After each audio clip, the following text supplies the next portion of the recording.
तो मूवी शुरू होती है और हमें मूवी के बैकग्राउंड के बारे में बताया जाता है कि कैसे वर्स्ट एटमॉस्फेरिक कंडीशन की वजह से दुनिया में इतनी ज्यादा बर्फ पड़ने लगी कि आसपास का सब कुछ ही जम गया और लोगों के लिए नॉर्मल जिंदगी गुजारना मुश्किल हो गया। यहाँ तक कि लोग मरने लगे। ऐसे में दुनिया के आखिरी बचे लोग एक ट्रेन में चढ़े और ये ट्रेन पूरा साल हर मिनट हर सेकंड चलती रहती है, कभी नहीं रुकती। और इस ट्रेन के अंदर ही ये जिंदा बचे लोग अपनी लाइफ गुजार रहे हैं। अब ये ट्रेन जिस रेलवे ट्रैक पर चलती है तो उसका एक राउंड पूरा करने के लिए 1 साल लगता है और इस ट्रेन को बनाने वाले शख्स का नाम विल्फर्ड है। अब यहाँ इस ट्रेन को सेक्शंस में बांटा गया है। फ्री लोडर्स ऐसे लोग थे जो कि बिना टिकट के ही ट्रेन में चढ़ गए थे और उनके साथ ट्रेन में बहुत बुरा सलूक किया जाता था। वैसे इस ट्रेन में हर किस्म की लग्जरीज और फैसिलिटीज मौजूद थी, मगर फ्री लोडर्स को ठीक से खाना तक नहीं दिया जाता था। हम देखते हैं कि इन सभी को खाने में कुछ जेली टाइप बार्स दी जाती हैं,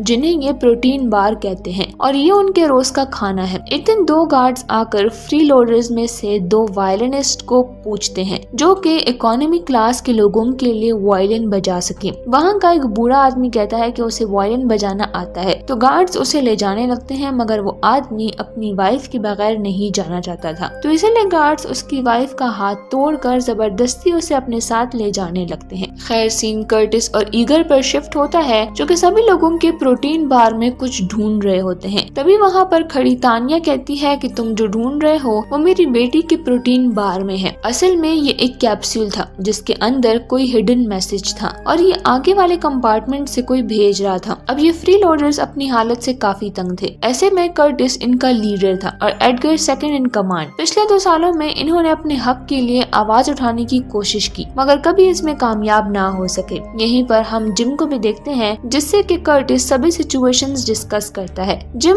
उसे कहता है कि इस बार से जो कैप्सूल है उसमें किसी नैम नामी आदमी का जिक्र किया गया है, जिसने असल में ट्रेन के इंटीरियर को डिजाइन किया है, जिसको फिलहाल अभी कैद किया गया है। कर्टिस को समझ नहीं आती कि आखिर इसका क्या मकसद हो सकता है। खैर रात में हम कुछ गार्ड्स को देखते हैं जो कि एक लेडी के साथ वहाँ पर आते हैं। वो सभी बच्चों का मेजरमेंट कर रहे थे और फिर उन बच्चों में से 2 को अपने साथ ले जाने लगते हैं। उसके पेरेंट्स इस पर प्रोटेस्ट करते हैं, लेकिन वो गार्ड्स उन्हें बहुत मारते हैं। एंडी उन पर अपना जूता फेंकता है तो गार्ड उसे अरेस्ट कर लेते हैं। अब वो बच्चों को लेकर क्यों जा रहे थे ये हमें थोड़ा आगे पता चलेगा। इसके बाद हमें इस ट्रेन की मैनेजमेंट हेड मेसन को दिखाया जाता है जो कि हर सेक्शन में पीस रखने का काम करती है। वो एंडी का जूता उठाकर कहती है कि हर चीज की अपनी जगह है। जैसे जूते को पैर में और टोपी को सर पर पहना जाता है, तो वैसे ही अमीर लोग ट्रेन के आगे वाले सेक्शन और गरीब लोग ट्रेन के पीछे वाले सेक्शन में रहेंगे। ऐसे ही ये सिस्टम चल सकेगा। और अब एंडी को पनिशमेंट देने के लिए मेसन उसके हाथ को ट्रेन से बाहर रखती है। बाहर इतनी ज्यादा ठंड होती है कि उसका हाथ कुछ ही वक्त में जम जाता है और फिर गार्ड्स उसके जमे हुए हाथ को काट देते हैं। अब ये सब कुछ बर्दाश्त से बाहर होता जा रहा था, तो कर्टिस और एडगर सबको गार्ड्स पर अटैक करने का प्लान बनाता है। कर्टिस को ऐसा लगता है कि गार्ड्स की गन्स में बुलेट नहीं है। ऐसा रूमर काफी वक्त से चल रहा है। कर्टिस इस बारे में श्योर नहीं था, मगर इस बार वो रिस्क लेने के लिए रेडी था। वो हमले से पहले क्रोनल नाम के एक ड्रग को बॉक्स में अपने साथ लेता है और जब गार्ड्स खाना देने आते हैं तब कर्टिस उनके ऊपर हमला करके गन को अपने सर के ऊपर रख देता है। जब गार्ड्स फायर नहीं करते तो वो समझ जाता है कि गन्स में बुलेट्स नहीं है। वो गार्ड्स को मारता है और अब सब दरवाजा तोड़कर आगे वाले कंपार्टमेंट्स में जाते हैं और फिर सबसे पहले जेल वाले कंपार्टमेंट में आते हैं। जेल में कर्टिस की मुलाकात नैम से होती है जो कि क्रोनल ड्रग का एडिक्ट है। उसकी बेटी योना भी यहीं पर है जो कि इसी ड्रग की एडिक्ट है। नैम कहता है कि वो उनकी मदद करेगा, मगर हर कंपार्टमेंट को खोलने के लिए उसे 2 क्रोनल चाहिए होंगे, जिस पर कि कर्टिस मान जाता है। नैम आगे का डोर खोलता है और जब ये सब लोग आगे वाले कंपार्टमेंट में जाते हैं तो काफी सालों के बाद ये सूरज की रोशनी को देखते हैं। एक लम्हे के लिए इन्हें खुशी होती है, मगर फिर सब उदास भी हो जाते हैं ये देख कर कि बर्फ अभी तक हटी नहीं है और सब कुछ वैसे का वैसा ही है। खैर ये सब अब आगे किचन सेक्शन में जाते हैं जहाँ पर मोस्टली फ्री लोडर्स के लिए खाना बनता था। कर्टिस एक कंटेनर को चेक करता है तो देखता है कि उसमें काफी सारे कॉकरोचेस को पकाया जा रहा है, यानी कि आज तक प्रोटीन बार के नाम पर उन्हें जो चीज खिलाई जा रही थी वो कॉकरोचेस थे। यहीं पर कर्टिस को फिर से उस अननोन इंसान की तरफ से लेटर मिलता है जिस पर लिखा था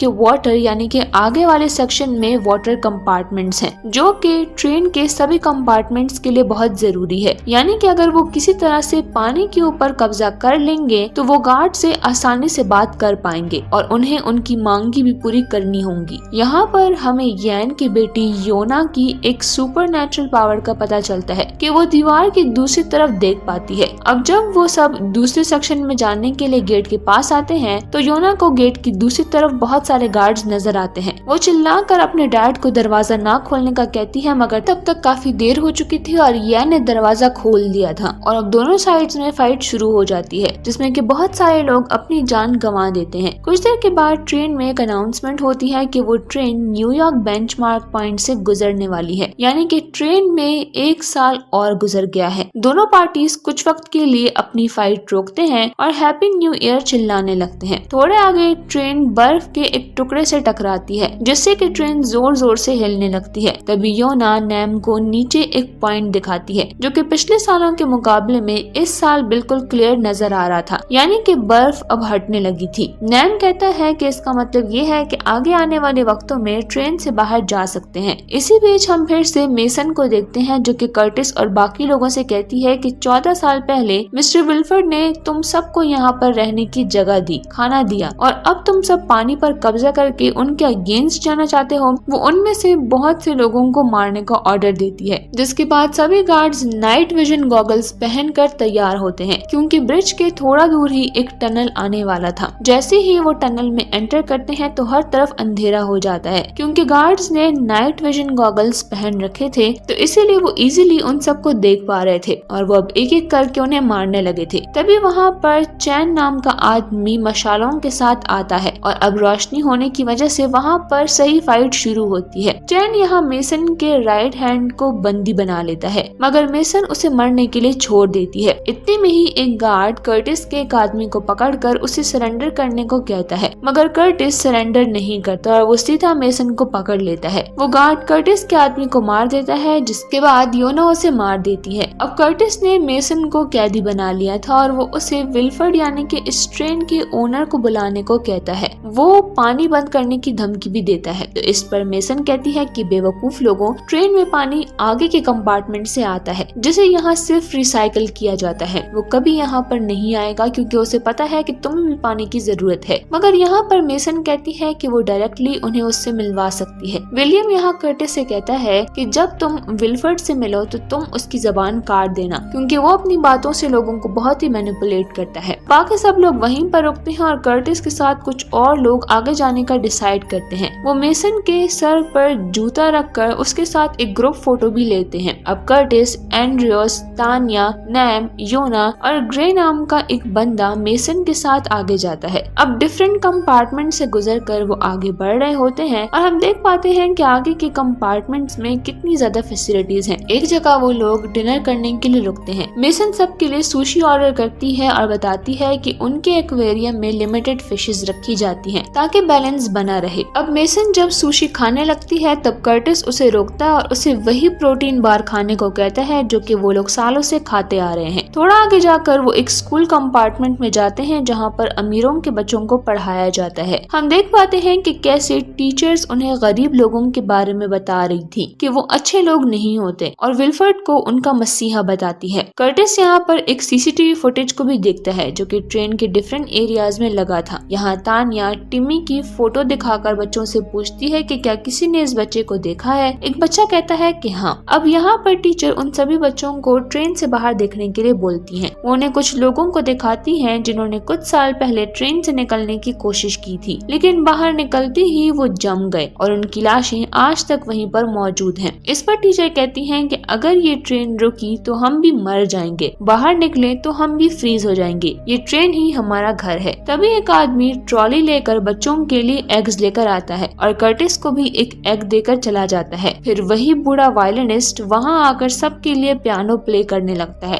अब वो आदमी अंडे की ट्रॉली लेकर पीछे के सेक्शन में भी जाता है जहाँ गरीब लोग उन एग्स को देखकर हैरान हो जाते हैं, क्योंकि उन्हें लगा था कि एग्स और चिकन्स तो कब का खत्म हो चुके हैं। तभी अचानक वो आदमी अपनी ट्रॉली से एक गन निकालकर वहाँ के सभी लोगों को मारने लगता है। उस ट्रॉली में से और भी बहुत सारी गन्स थी जिनको वहाँ पर पर कैद किए हुए गार्ड्स उठा लेते हैं और गरीब लोगों को मारने लगते हैं। उधर टीचर भी अपनी गन निकालकर वहाँ पर फायरिंग करने लगती है। तब कर्टिस चाकू फेंककर उसे मार देता है। इसके बाद कर्टिस सीसीटीवी फुटेज में देखता है कि विलियम को गन पॉइंट पर रखा हुआ है, जहाँ पर गार्ड्स का इंचार्ज फ्रैंको विलियम के सर पर गोली मारता है। विलियम को मारता देखकर कर्टिस को बहुत गुस्सा आता है और वो गुस्से में मेसन को गोली मार देता है। कर्टिस और बाकी सभी लोग आगे बढ़ने लगते हैं। आगे बढ़कर वो देखते हैं कि अमीर लोगों के लिए कितनी ज्यादा फैसिलिटीज हैं। उनके पास अपना एक डेंटिस्ट है, ब्यूटी पार्लर है, स्विमिंग पूल है और साथ में सोने के लिए एक अलग कंपार्टमेंट है। लेकिन गरीब लोगों के लिए ऐसा कुछ नहीं। आगे बढ़कर नैम को दरवाजा खोलने में थोड़ी सी देर हो जाती है, जिसकी वजह से गार्ड्स वहाँ पहुँच जाते हैं और उनमें फिर हाथापाई हो जाती है। मगर इसी बात का फायदा उठाकर कर्टिस फ्रैंको के दिल पर एक डैगर मारता है और उसकी वहीं पर मौत हो जाती है। यहाँ डेव और टिमी भी अपनी जान गंवा देते हैं। यहाँ तानिया भी इस लड़ाई में अपनी जान गंवा देती है, लेकिन मरने से पहले वो डेव को टिमी की फोटो देखकर उसे ढूंढने के लिए कहती है। उधर नैम, योना और कर्टिस आगे बढ़ रहे होते हैं। एक क्लब से गुजरने के बाद वो लोग इंजन वाले एरिया में आ जाते हैं, जो कि विल्फर्ड का ठिकाना था। वहाँ पहुंचकर नैम उस दरवाजे को खोल नहीं पाता है, जिसकी वजह से कर्टिस काफी ज्यादा फ्रस्ट्रेट होकर उस पर बार बार हिट करता है। थक जाने के बाद जब वो बैठ जाता है तो नैम उसे एक सिगरेट देता है। सिगरेट पीते वक्त यहाँ पर कर्टिस नैम को अपनी स्टोरी बताता है। वो बताता है कि जब 18 साल पहली बार वो लोग इस ट्रेन में चढ़े थे तो उनके पास एक मंथ तक कोई भी खाने पीने का सामान नहीं था। लोग इतने ज्यादा भूख से पागल हो गए थे कि वो एक दूसरे को ही काट कर खाने लगे थे। बच्चे सबके फेवरेट होते थे क्योंकि वो काफी टेस्टी थे, इसीलिए लोग बच्चों को ज्यादा प्रेफर करते थे और उन्हें काट कर खाते थे। वो बताता है कि एक दिन एक आदमी एक बच्चे को काटने के लिए आगे आया। तब एक दूसरे आदमी ने अपना हाथ काट कर उसे खाने के लिए दिया और ये देखकर बाकी लोग भी अपने हाथ पैर काट कर दूसरों को खाने के लिए देते रहे। उसके एक मंथ बाद ही विल्फर्ड ने सभी को प्रोटीन बार देना शुरू किया, जिस वजह से एक दूसरे को काट खाने का इस सिलसिला खत्म हुआ। यहाँ पर कर्टिस रोने लगता है और कहता है कि जिस आदमी ने उस दिन उस बच्चे को खाने की कोशिश की थी वो और कोई नहीं बल्कि वही है और वो बच्चा एडगर था। कर्टिस कहता है कि उसे विल्फर्ड से जवाब चाहिए कि आखिर उसने ऐसा क्यों किया, क्यों उन्हें इतना खाना भी नहीं दिया कि वो एक दूसरे को खाने पर ही मजबूर हो गए। और यहाँ पर नैम भी उसे अपना प्लान बताता है। नैम बताता है कि असल में उसे क्रोनल अपने नशे के लिए नहीं चाहिए था, बल्कि क्रोनल एक हाईली एक्सप्लोसिव मटेरियल है जिसको वो एज अ बॉम्ब की तरह यूज कर सकते हैं। वो बताता है कि पिछले 18 सालों से वो उस एरिया को ऑब्जर्व कर रहा है और इस बार उस एरिया से बर्फ छट गई है, यानी कि वो एरिया इस बार उनको काफी क्लियरली नजर आ रहा है, यानी कि वो इस ट्रेन से निकलकर बाहर अपनी जिंदगी गुजार सकते हैं। अब जैसे ही नैम क्रोनल को एक्सप्लोड करने ही वाला होता है कि तभी वहाँ पर विल्फर्ड की सेक्रेटरी आ जाती है, जो कि उसे शूट करके कर्टिस को विल्फर्ड के पास लेकर आती है। और यहाँ हम पहली बार विल्फर्ड को देखते हैं और यहाँ कर्टिस विल्फर्ड से भी मिलता है। विल्फर्ड से मिलकर उस पर ये शॉकिंग बात रिवील होती है कि ये सब कुछ विल्फर्ड का ही किया धरा है। यहाँ तक कि उसे जो मैसेजेस आते थे वो भी विल्फर्ड खुद ही भेजा करता था। विल्फर्ड कहते हैं कि जब भी ओवर पॉपुलेशन होती है तो कुछ ड्रास्टिक मेजर्स लिए जाते हैं उसको कंट्रोल करने के लिए। विल्फर्ड कर्टिस को कहता है कि तुम पहले इंसान हो जो कि इस ट्रेन के सभी डब्बों में चला है। विल्फर्ड कहता है कि हर 4-5 सालों में ऐसा रेवोल्यूशन बहुत ही जरूरी है। अगर मैं तुम लोगों को ऐसे ही खाना देता रहा तो तुम लोगों की जरूरतें और भी बढ़ती रहती, तुम लोग बच्चे पैदा करते और यहाँ पर आबादी को बढ़ाते और मैं ये सब कुछ अफोर्ड नहीं कर सकता था। और मैं सर्वाइवल ऑफ द फिटेस्ट की थ्योरी पर बिलीव रखता हूँ, जिसके मुताबिक जो सबसे ज्यादा स्ट्रॉन्ग है सिर्फ उसी को जीने का हक है। इसके बाद विल्फर्ड फोन मिलाता है और उस एगमैन से कहता है कि 75% लोगों को मार दो, जिसके बाद वो एगमैन 75% गरीब लोगों को मार देता है। कर्टिस उनके चिल्लाने की आवाज सुन रहा था,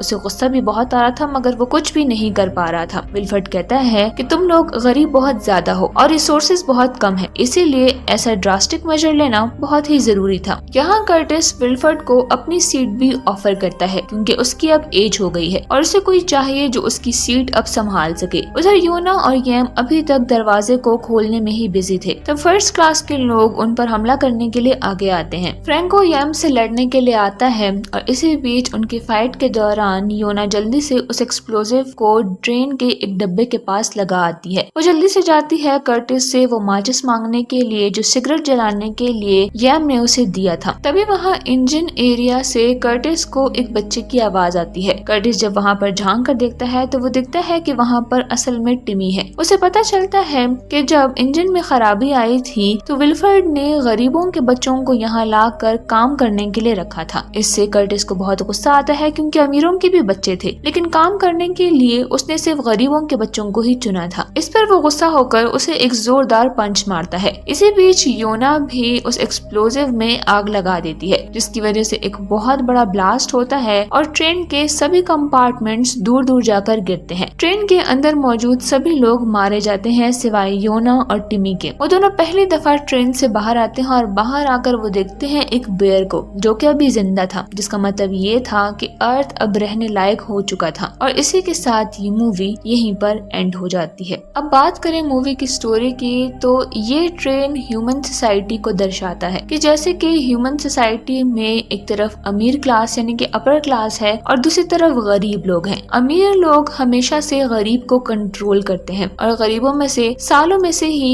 कभी कभार रेवोल्यूशन होता है, जिसमें भी अगर 50 लोग रेवोल्यूशन के लिए आगे आते हैं तो कोई एक ही एंड तक पहुंच पाता है, क्योंकि अमीर लोग कभी भी उन्हें आगे नहीं आने देते। वो कभी नहीं चाहते कि उनसे ज्यादा कोई आगे जाए और इस तरह से अमीर हमेशा अमीर और गरीब हमेशा ही गरीब रहता है।